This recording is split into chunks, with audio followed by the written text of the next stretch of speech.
Is it going? 0, 1, 2, 3. Let's get started.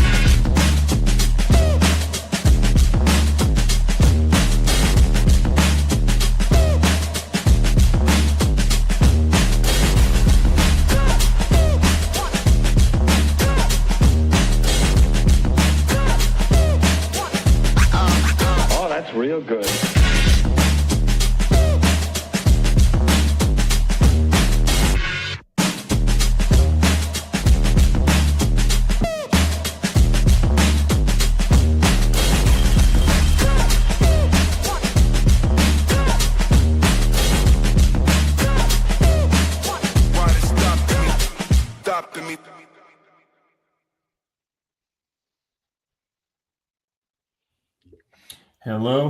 Hello, Chicago Bears fan. Welcome to the Bears Den podcast number 85.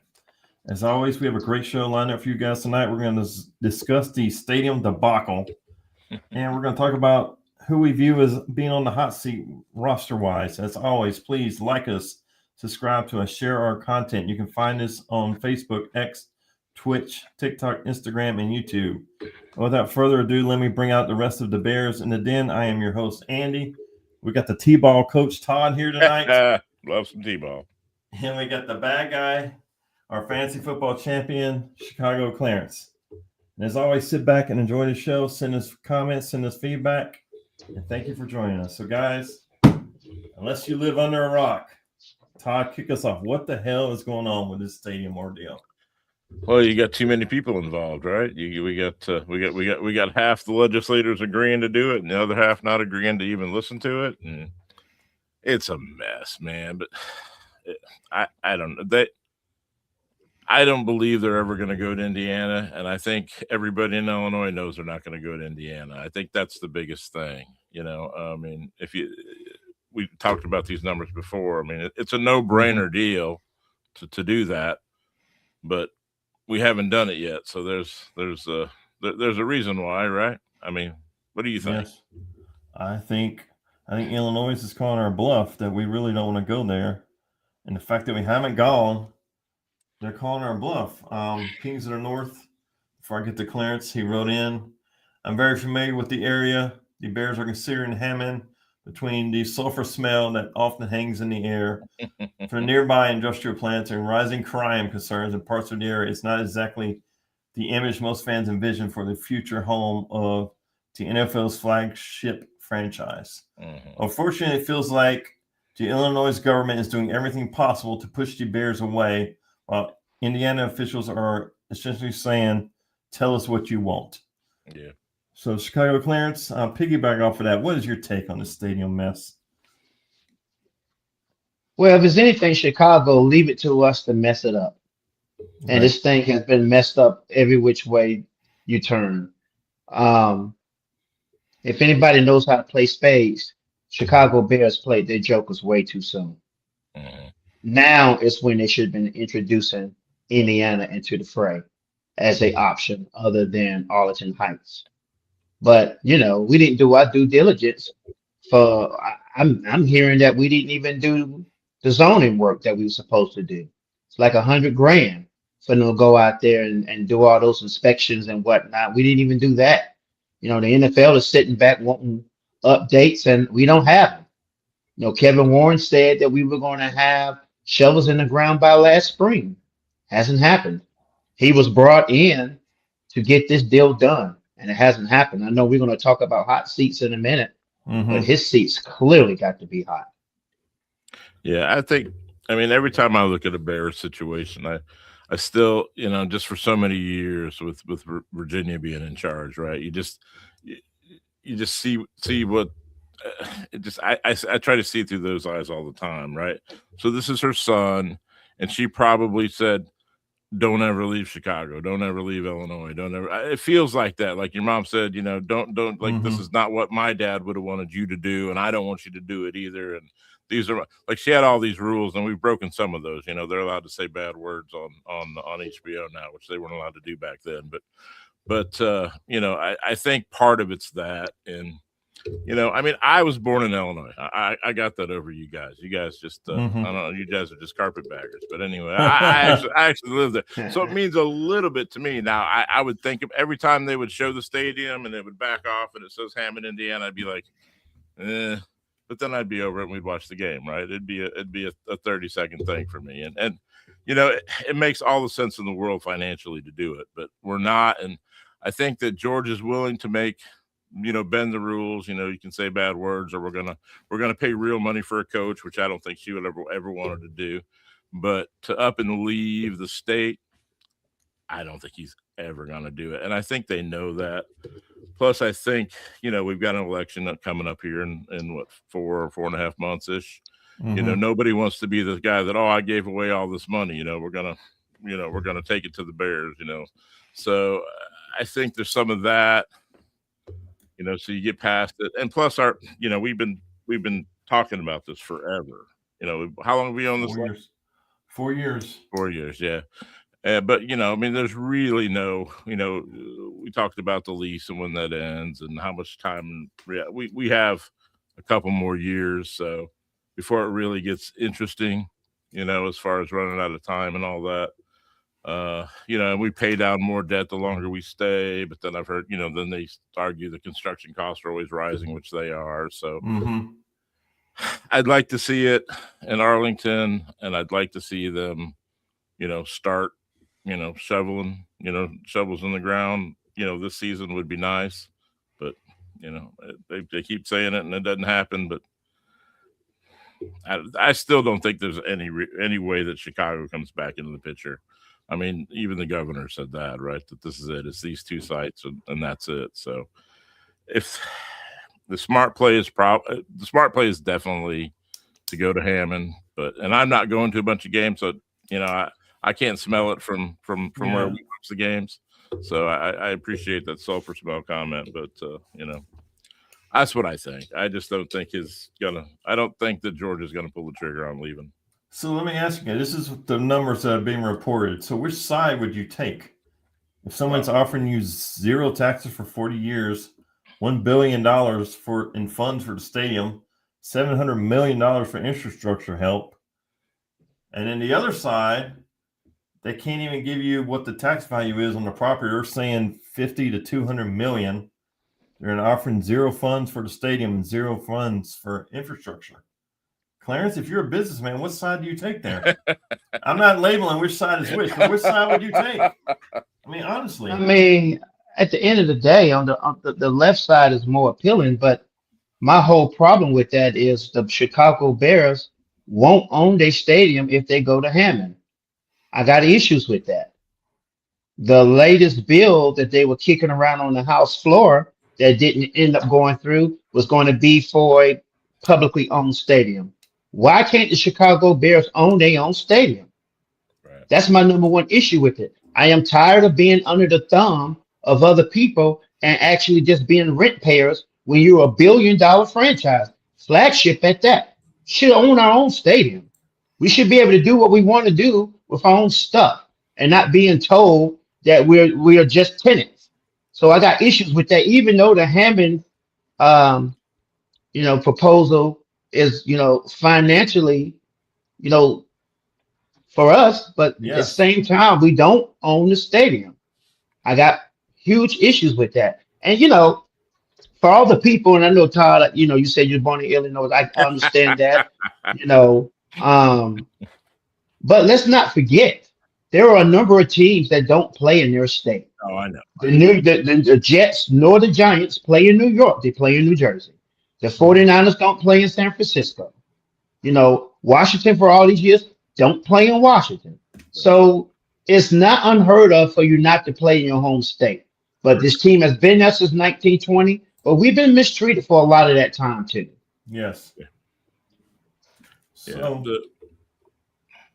So guys, you think Illinois just called our bluff? They know the McCaskies don't want to go to Indiana. Absolutely. That's why I said we played our Joker too soon.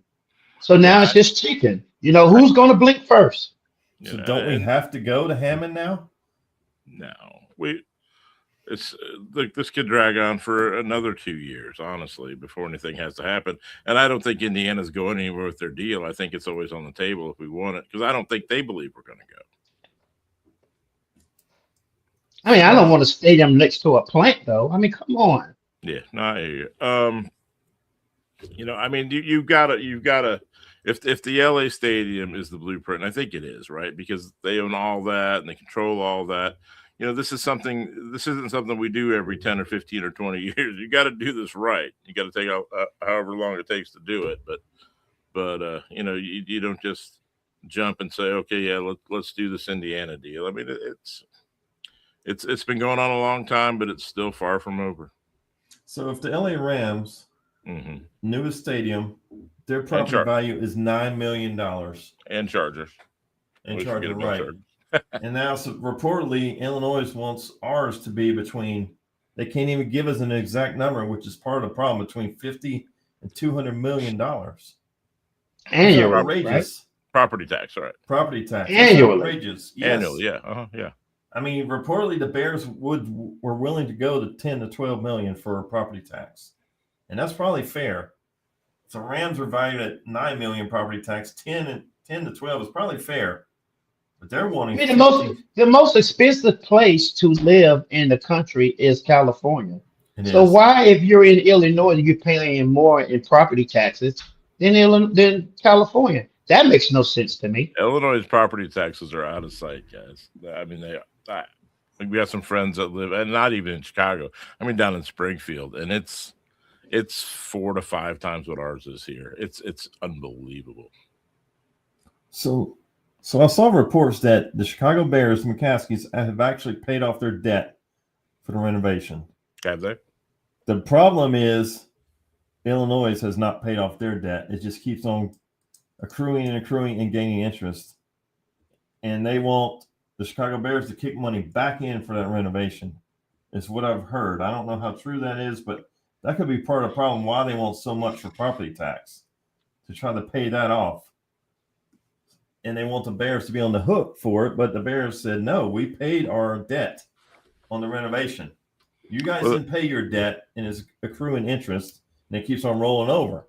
They're just making the payments like on a credit card. You're making the bare minimum payments. It just keeps ballooning and ballooning and ballooning, get bigger, bigger, bigger. Yeah, they don't care. They should care. The city of Chicago, they don't care. No, please. But I mean, the property, they're talking about property tax in Arlington Heights, right? This 50 to whatever million, right? So that's not going to go to the city of Chicago. I mean, some of that'll go to the county, and some of that'll go to the. I don't know to the township there, but anyway. And to go to Illinois. So let me, guys, ask you something. Kevin Warren and McCaskey were reportedly not at the Senate meeting. Should they have been there? Well, I mean, I don't have a problem with them not being there. I mean, that thing ran into the wee hours of the morning. Yeah. I don't really have a problem. They shouldn't have been in Springfield when the meeting was going on, but they should have had a whip there months and months ahead of that. You got to whip votes. That's how politics work. We're not doing this right. You got to get lawmakers on your side. Mm-hmm. And it's always backroom deals and backroom handshakes, deals made on the golf course. We didn't do any of that. When you sit there, you think about all the teams that have got stadiums built since we started this process or got it in the works and is already approved. We don't do nothing right. No. We do nothing right. And I'm not saying all of this is the lawmakers' fault, because a lot of this is on the Bears. It is. And I alluded to it earlier. We brought Kevin Warren in here from one job and one job only. He had 4 years and he ain't been doing it. So, it's time to shovel the blame around. And if I'm McCaskey, Kevin Warren's looking for a new job. You failed us. Well, let me ask you something. Now, Kevin Warren did not purchase this land. That was Ted Phillips. I mean, Ted Phillips bought this land and did not have any tax certainty at all. And then I don't know, I can't remember what happened. He resigned, fired, retired. I can't remember what exactly happened. Retired, Yeah, but we brought you in here we brought you in to close the deal. You took this job knowing what your primary focus was. You know, you're Uh-oh. too busy wanting to sit there and announce draft picks when you should be out there in Springfield getting these votes. Well, So I wonder. they had full time lobbyists and So I wonder whose we had kid that. this could be. Panthers versus Bears, week 1. I hope y'all ready for that loss. Yeah, I wonder whose kid this can be. Hmm. I mean, I assume she's talking about the Panthers taking the loss because it ain't gonna be the Bears. It's gonna be the Panthers taking the L. Yeah. Kings of the North, yes, property taxes are through the roof. Oh yeah. He agrees with us. Yes, Illinois they are. property taxes are out of sight. There's no question. I mean, guys, your gut, where do you think they end up? Just real quick, where does your gut tell you they're gonna end up, Todd? Arlington Heights. They're gonna fight tooth and nail for Arlington Heights. Is it out of the realm of possibility that they don't just stay at Soldier Field for a long time? It's very. I'm glad they have a lease signed at 2033. They may end up using all of it. After all, we may. So, I still think it's Arlington Heights. I mean, it's good to have a backup plan. Well, I mean, they got Illinois has leverage now, so right, they're gonna maximize it. How are we going to convince Illinois to come down off that property tax? I mean, that's a big jump. If you're wanting LA Rams property tax at $10 million, you're asking them to come off of 50 to 200. Well, that's a lot of money. You get past the first week of November, and everybody's got 2 years, guaranteed job again to smooth things over. Kings of the North. The Panthers are going to feel that trade for years. Bears 32, Panthers nothing. 10. Come on, it was 10. Was it 10? It was 10. Yeah. I didn't even have my glasses on to even see that right. But anyway, yeah, I see the 10 now. But anyway, so guys, let's move on. I mean, I think they're going to fight tooth and nail, but I think they end up in Arlington Heights too. Mm-hmm. But I don't know how. I mean, Illinois really has them in a corner. If they sense that the Bears are bluffing, they don't like. What's the incentive for Illinois to come to the table with anything if they know the Bears are bluffing? They don't want to lose the team. Well, look, they can play around, but if they lose the team, they don't recover from that. Like that's a problem. If they actually did leave, they can call a special session and clear this up immediately. It isn't like, oh, we have to wait till whatever. I mean, yeah, if they get word that that we're close on the Indiana deal, then all of a sudden all those numbers will change. It's just a painful long posturing. It's ridiculous. And I still think this comes down to just I promised my mama I wouldn't leave. I mean, they may have to. Well, I doubt it. Well, Clarence, I agree with you, but whose fault is this? I'd say it's everybody's. It is everybody's fault. It's Warren's. Yeah, it is everybody's fault. But before you wrote the check for Arlington Heights, you should have had all of this agreed to. This should have been a deal. Because if it wasn't, then I would have been in front of the cameras telling everybody how the Illinois legislators waffled on the deal, but they never said that. So you paid $200 million for Arlington Heights. You've been paying taxes on it every single year, and it's just sitting there. We went to the property when we visited Chicago last year. It's this big old fence around it. There's nothing happening out there. Oh, yeah. And they also, by the way, they're paying a security guard to drive around the property and make sure nobody gets too close. All of that is just money wasted. And it's just sitting there. And only the Chicago Bears do this kind of stuff. It ain't all on them, but they are partly to blame. I think it was Clarence. You mentioned that, other teams got stadiums built and all that. Generally that was on the sale of a team. And the vast majority of these teams are the ownership is multi-billionaires or groups, worth a fortune that have made a bunch of money doing other things. We're a family-owned franchise that cost $100 100 and some odd years ago. Yes. Now.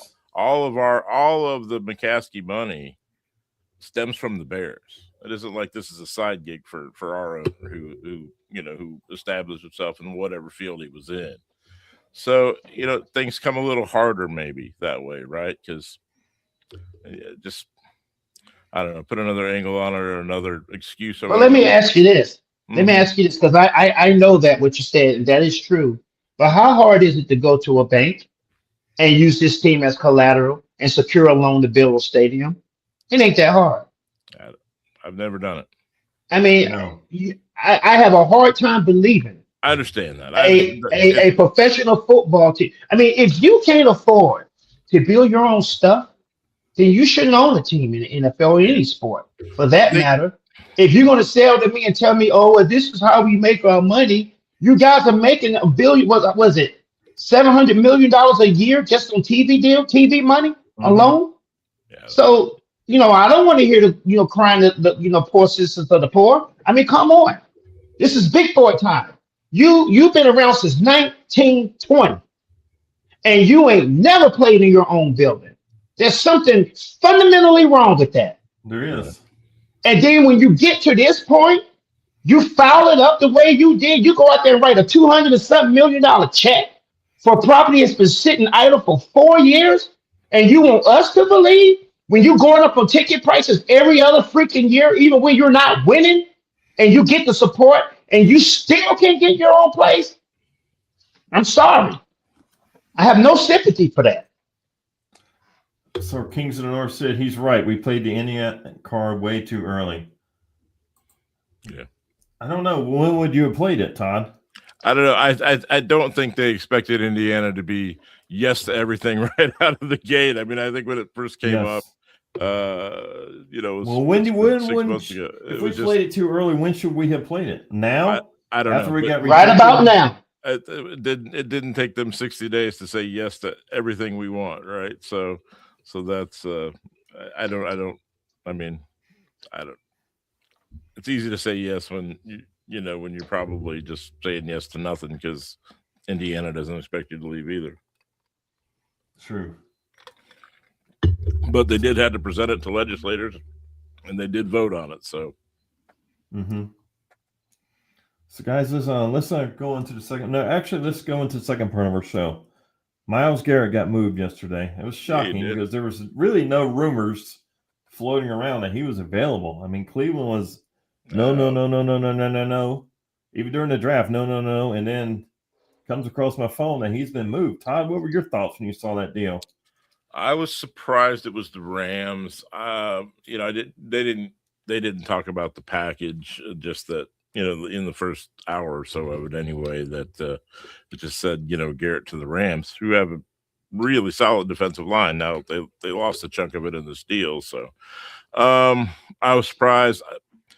I'm not a Rams fan, but I've been pretty vocal about being a Stafford fan. I lobbied we should have went after him years and years ago, but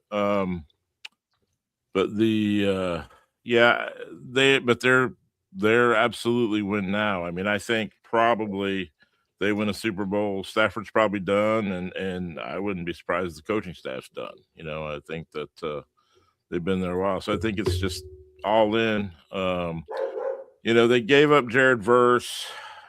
Verse is a good young player. He is. And then a 1, a 2, and a 3. I think on paper, I would have thought my initial thought would be that, probably Garrett would have brought a little more than that. But then I'm thinking if it was us and what's the roster, and we don't have a young player. We've got some young players, but we don't have a young player on. We don't on have a Verse's verse level. for sure. No, and if we had him, I think he would be our best defender. So if you had to value him, if we went to go to acquire Verse, you're minimally a 1 and a 2. So that works out to be, if it was us, that works out to 2 1s, 2 2s, and a 3. What have I been thrilled with that deal for Garrett? No. No. They kept saying 3 1s. That's pretty close. But I don't know. At 3 1s, I would have been pretty upset with, I think, because that's just projecting way too far on a 30-year-old player who's already at 40+ million. I don't know. Good deal for the Rams. Yeah. They've had what, two? I think they've had 3 first-round picks that they actually drafted in the last 10 years. One of them was Verse. Mm-hmm. One was this year where they overdrafted that quarterback out of Alabama. And Yeah.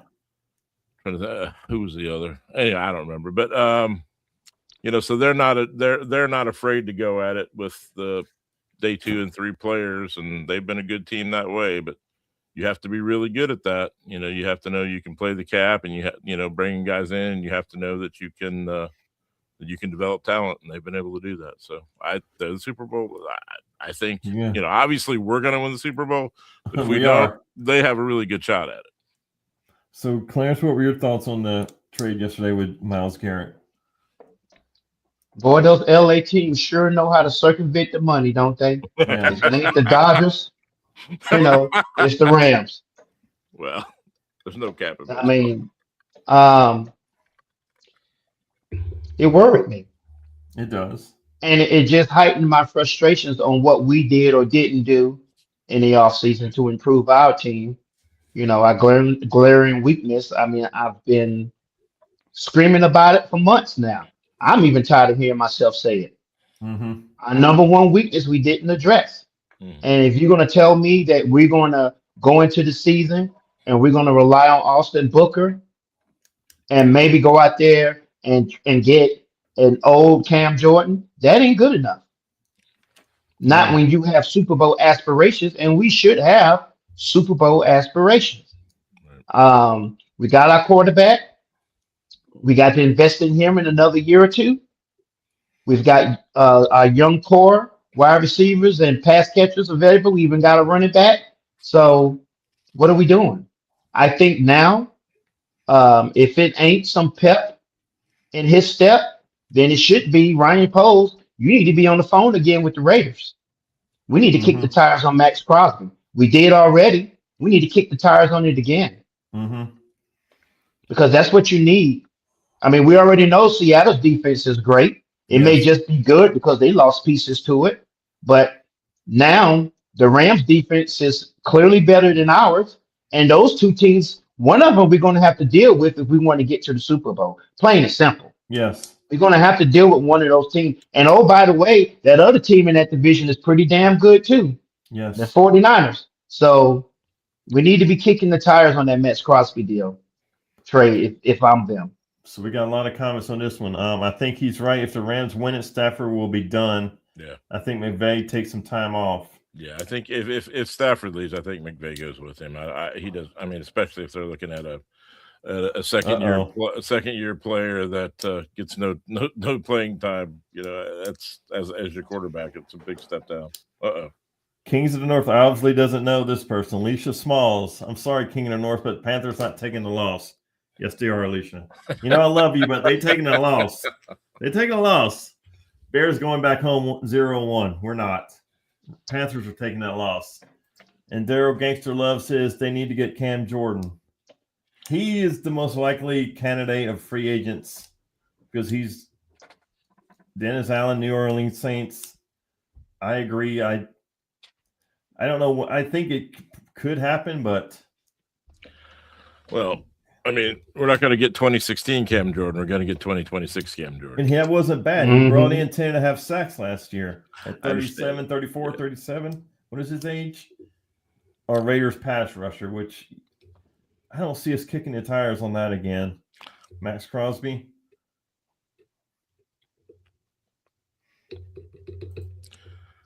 Are you say the Bears are moving to 1-0? Yeah. 1-0. I love y'all too, but Alicia says she loves us too, but Alicia, the Panthers are going to be 0-1 to start the season. So, guys, let's talk about the hot seat. Players we view on the hot seat.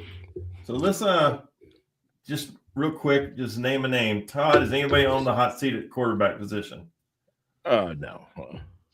So, not Caleb Williams. No, I don't think so. And I say he is, but I say that out of love and respect. I still want to see him ascend. I still want to see the arrow pointing upward. I want to see that completion rate go upward. I want, as Clarence has said many times, hit the layups, hit the checkdowns. But I don't think he's on the hot seat because he's in trouble. I just want to see him continue great things. The Champ, is completion anybody rate on the on hot check seat in downs. your eye at quarterback? Yeah, well, I mean, I wouldn't say hot seat, but he's going to come into this season with a tremendous amount of pressure on him. They're ready to anoint him the next big thing, Mm-hmm. much like they did Jaden Daniels last year, Right. so they're ready to start calling his name a lot as Yeah. being the next star of this league. So he has to go out there and perform. He's got a lot of pressure on him this year, a whole lot of pressure. And he's going to have to answer the bell. Now, this is one of the reasons why we drafted him, because Yes. he's built for this. Mhm. Mm-hmm. He's built for big moments. So he's shown the league a lot of times last year that Yep. this stuff, that's why they call him the Iceman. This stuff don't worry him. So he's able to operate under pressure. I think that he takes that next step. And I think it's going to be good for us if he does. Right. I agree. So Clarence, running back position. Is anybody on the hot seat at the running back position? Yeah, Swift is. Right. I agree with that. They want to give this job to Manung guy so bad they can hardly stand it. I agree with that. He's in the last year of his contract. He Yeah, wants to get paid too. Todd, anybody at running back? I think that he's auditioning for somebody else. I don't think there's any chance they bring him back. I mean, the running back numbers have gone up money wise a little bit, so his contract's not too bad. But this is it, and you're not going to, at his age and his dollar price, he's not coming back. So I guess I've already written him off. I mean, I hope he has a great year and everything, but for him to come back, Mm-hmm. even if Managa went down injured, I still don't think they have any interest in bringing him back. I don't think one relates to the other. Well, I think, if anything, on the hot seat right now is Poles, because if one of those guys gets hurt, then we're down to the one, and there's nothing really there behind him. I mean, there's some third and fourth string veterans that we've got on the 90-man right now, and I think if we keep 5 running backs, I'm not sure any but those 2 are those guys. I mean, there could be 3 different guys that aren't with the organization right now that probably have as good a chance as any to make the squad. So we don't have any depth there other than just replacement level just guys. chimed in. He just learned how to hit the hole this past season. No chance he's back. But let me say this: why did we bring him back? We didn't have to. He was out of guaranteed money because we chose not to draft anybody. True, but I mean, we didn't have to bring Swift back. I know, but they didn't replace him. But they'll have to replace him next year. We'll have to bring another body in. So Todd, wide receiver position. Anybody on the hot seat in your mind at wide receiver? I looked at some numbers today, and I'm not an anti-Rome guy. No, I think too much happened around him as far as acquiring guys. Last draft, not this past draft, but the prior draft, the Burden Loveland draft. I think. Do you guys think he's number 1 right now? I mean, do you think he's our clear-cut number 1 receiver? That's why I would consider Rome to be on the hot seat at wide receiver. He needs to show me he's number 1. No, I don't think so. He caught 44 out of 90 targets last year, by far the worst percentage on our team. And when I looked for guys that were right in that same range with him, and I'm going to tell you, his numbers. He has the highest, and just by a hair. He averaged 15 yards of reception, which was the highest on the team. But if he had caught 4 more balls at that 15 where he's at, that puts Caleb over 4,000. I mean and I mean, look, some of these Caleb passes were ugly, but most of the bad Caleb stuff was the check down stuff. It wasn't the long ball. It wasn't the 10, 12 yard stuff.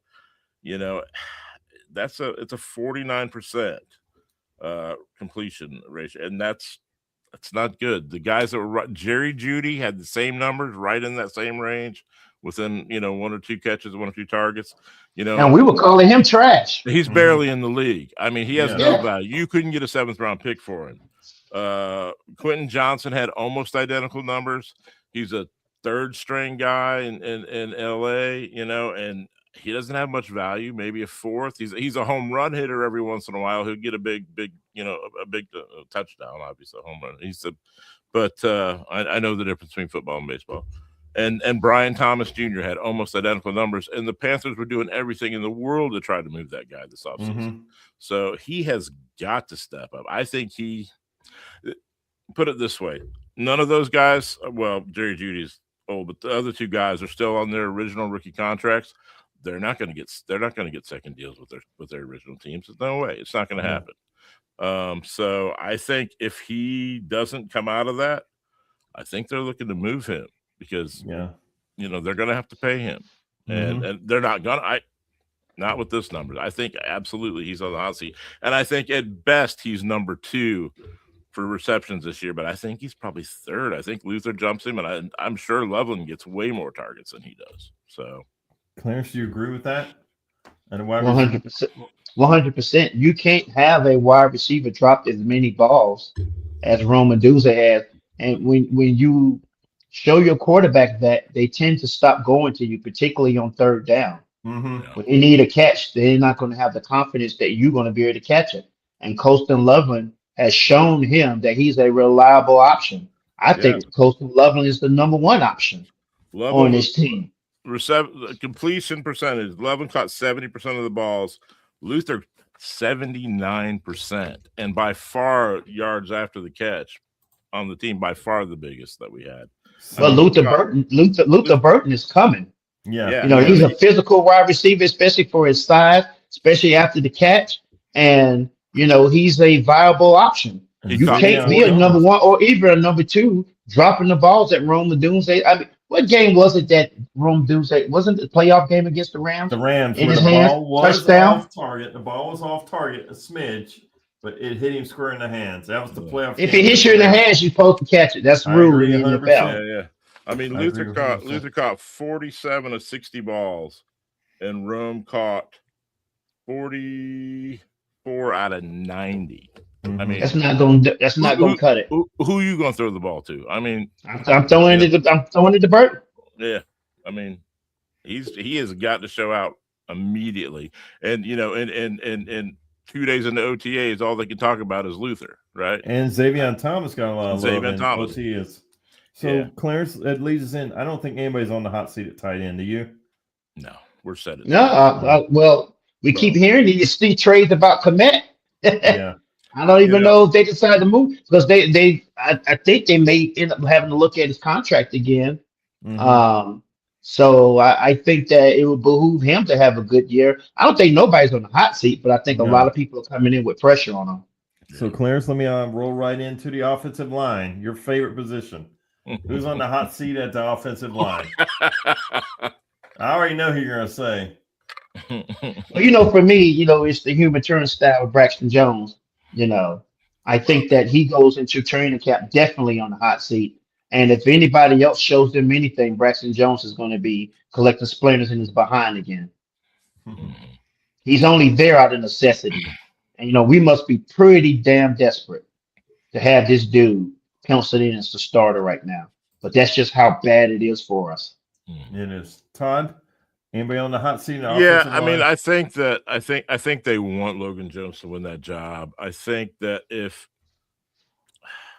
they feel good about somebody who can come in and be the backup center, I think if a center goes down, I think they'd be real interested in talking to teams about Bradbury because I think they want to give Logan Jones that job. So if Newman can show in camp that he's a passable backup center, that they would move on from Bradbury. But if there's an injury somewhere or something like that.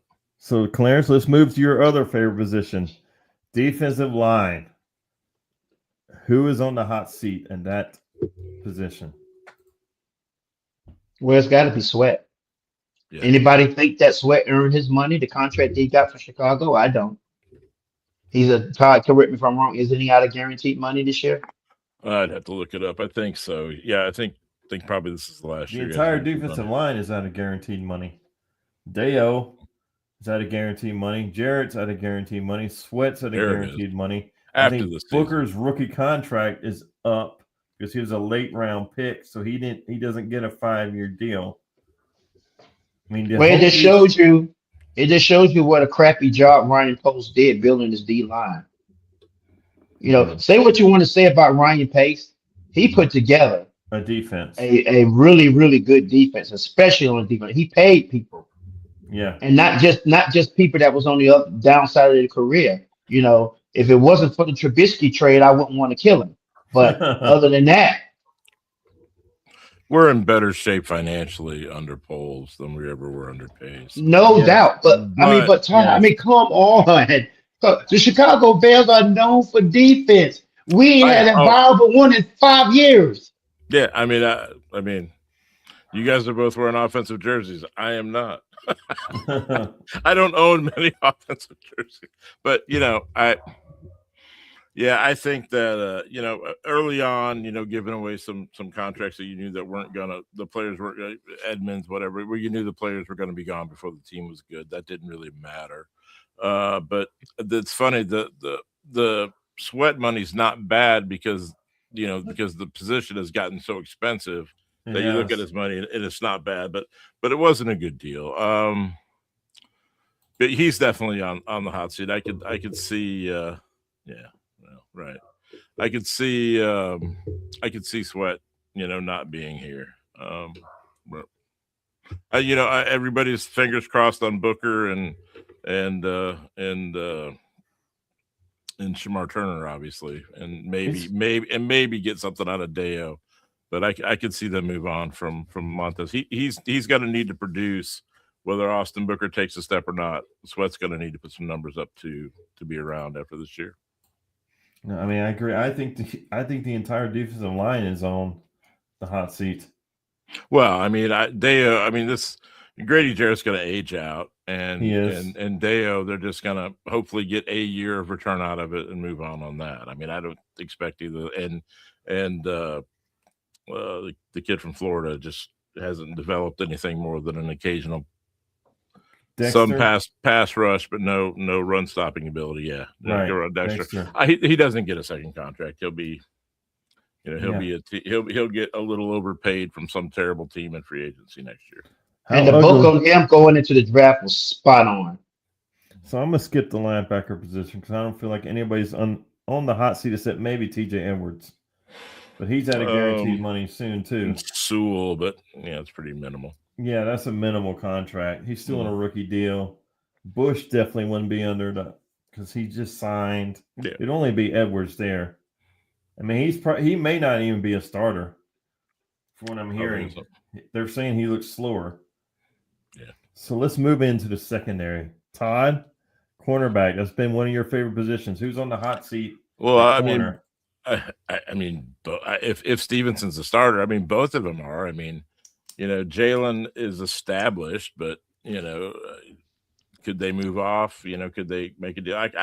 He'll probably be safe for another season, but I think there's no way that you can pay Stevenson from what he's done. I mean, you can't pay him anywhere near what he's going to want.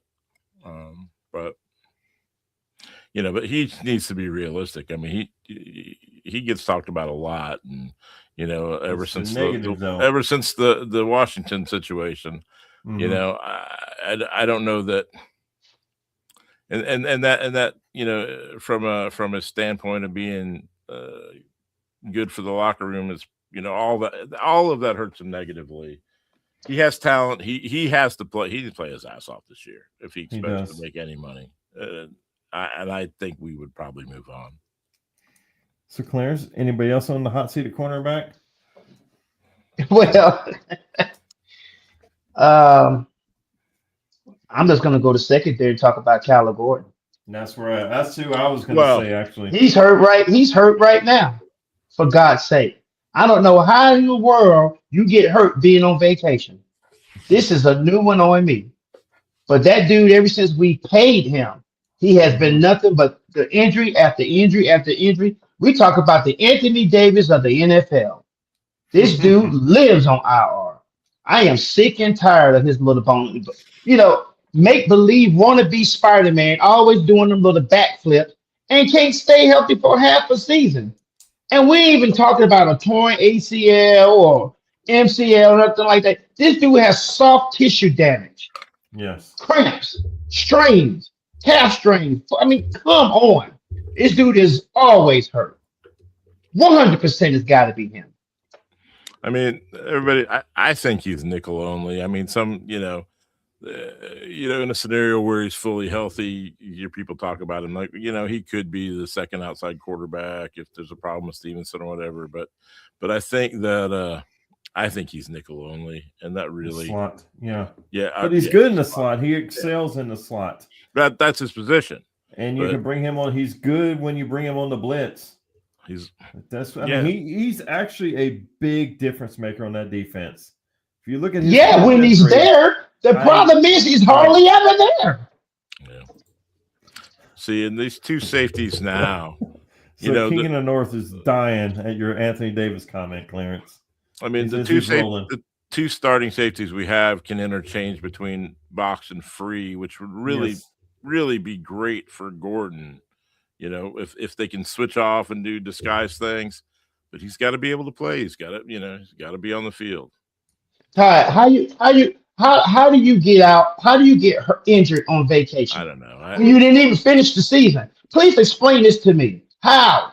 I don't know. There was a Bucks quarterback that cut his hand all up moving a couch one time. So I mean, you can do that. Yeah, but he didn't have a resume for always getting hurt. Yeah, I know. Like I said, this dude is always hurt. Yeah, I know. It's unbelievable. No, I mean, I agree. I think, to me, the hot seat positions at corner, I think it's all three of them. Jalen Johnson's out of guaranteed money. Kyler Gordon's always hurt. Tyreek Stevenson's always seems to be in the negative side of everything. Yeah. So that makes our I think I've seen 2 mock drafts already for 2027. So we need to secure a left tackle, and we need a couple cornerbacks and maybe a nickel, right? I mean, we need an entire defensive line. They're all going to be free agents, right? Well, in my mind, everybody got better. Turner worked out, and Deo worked out, and Austin Booker had 15 sacks in my world. So there you go. I mean, Austin Booker could have. He had 7 in half a season, basically. I mean, he really came on. I thought he was the best edge rusher we had last year at the end of the year. I mean, he's in the hot seat he needs to do that, but it isn't like his job's in jeopardy. But I think that his problem is the run game because he's so thin and light that the left tackle's manhandle. 2 years to put on some weight. Yeah. So guys, anything else you want to think of? I know Champ always likes to talk about the Braves right about now. For obvious reasons. I mean, we are still the best team in baseball. No, listen. We're the streakiest team. Yeah, we're the streak. We got a losing streak and a winning streak. Yeah. All in the same season, the same month. I mean, y'all really ain't been the same since the Braves put hands on you. But I told you it's going to happen. Matter of fact, we've been putting hands on everybody, so don't feel bad. Everybody's been catching it, and we're not even 100% healthy. We still got 2 pitchers to come back. And, oh, by the way, our best hitter has been out for the last 10 games, and we still, as my daughter would say, BTA, belt to ass, on everybody we play. She edited in that text. She did a B2B. She was keeping us PG tonight. I appreciate that. So Todd, what's you're wrong about the Panthers and the Bears game though? We're gonna come here and we're gonna put the kitty cats in their place. We have to whip the Panthers' ass. I can't go into work Monday. This is her hometown, y'all. Come on. I have to call off Monday if I don't care about none of that. And I want to tell y'all something. She's been talking smack in the fantasy. She's ready for y'all. Oh, Jesus. I don't know why I don't know why she likes beating up on YouTube guys, but she certainly enjoys it. She knows better to bring that smack to me. Because she can get on here and fuss about it every week. Yeah. So, guys, let's head into our final thoughts. Thank you, Kings of the North, tonight for watching and all the comments. You can find us on Facebook, X, Twitch, TikTok, Instagram, and YouTube. My final thoughts are, what a mess this stadium is. I mean, I'm almost at a loss for words that it's gotten this bad. I'm almost speechless. Dog wants to say hi. I still think they end up in Arlington Heights, but damn, how can you tell them not to go to Indiana with what Indiana is offering? It's like, damn. And I don't know that Illinois is going to come to the table and match what Indiana has on the table. No, they're not. I mean, that's they're not going to give that much. and then the Bears have to go, right? They have to go to Hammond, right? Nah. So if they don't get you don't think they're going to go, champ? No, because you forget one big piece. They own that property in Arlington Heights. But They want to don't build there. But they They don't want to build there. They don't want to pay. They don't want to pay this stuff right here. They don't Yeah, want to but pay it. Illinois, I mean, let's be honest. Illinois is only seeing how desperate they can make the Bears. They want a better deal than what, they particularly want to give the Bears, and they're going to make them squirm a little bit for it. That's all. At the end of the day, they want to stay in Illinois. Illinois wants them to stay there. They both just posturing. It's still some work to get done behind the scenes, but the Bears don't want to have to leave that property just sitting there. It's been sitting there for 4 years already. They're losing money every single time the sun comes up. The Bears is losing millions of dollars. They have to build on that site. And Illinois wants the best deal possible. They want to give up less than what the Bears want them to, and they ultimately going to get. I think both of them are going to concede, and I think it's going to get Oh, done. yeah, both It's of just them will frustrating have- for us on the sidelines watching it all happen. So, Todd, what are your final thoughts before we sign off? Well, the funny thing about that will be that when they finally make a deal and they end up paying some property tax, the fan base will be like, oh, we could have had this for none if we'd have, they can't win, right? Because you never, but that's with life. You're never going to make everybody happy. My thoughts, I didn't prepare any. I do know that I can't get past these other receivers on this comparison with these numbers with Rome. I knew it wasn't great, but I knew it wasn't as bad as I didn't think it was as bad as this. So Thank you, Kings of the North. So maybe these guys know what they're doing, because when they picked Burden last year, I was like, what are we doing? We don't need another mouth to feed. And yes, we do. you always do. You always need another pass rusher, and you probably always need another receiver. So I think that we're set up pretty good. I will say this. I think we're set up pretty good depth-wise for injury purposes, with the exception of running back and maybe that cornerback room again. But other than that, I think we're pretty good. So that's a good thing to go out on. Chicago Clarence, what are your final thoughts before we sign off? Well, I'm just reading that Falcons star wide receiver Drake London got $141 million extension. Man, the wide receiver money. The money in NFL is ridiculous. Is he a top 10 receiver? I draft that kid a lot, and I'm not sure he's a top 10 receiver. Well, you got to remember who's been throwing him the ball. Well, that's true. Well, now he's got Tua, so his star will just shine. It's bad to Judy. Honestly, it's the worst thing I've ever seen. Yeah. Some about Rome and his targets versus his drops. Yeah. So that was last year's numbers. I haven't done the career, but I looked at Rome's the prior season. They were slightly better percentage wise, but mostly the same. Man, I thought before his injury he was doing very well. I thought after the injury he was not the same player. I mean, we're talking about adding there was 85 targets, 150 targets between Zacchaeus and DJ that get added to this receiving room. So it's a lot. So all right, guys. Well, that wraps it up. Well, again, thank you for watching. Thank you for the comments. Thank you for feedback. Until next time, bear down and peace. Take care.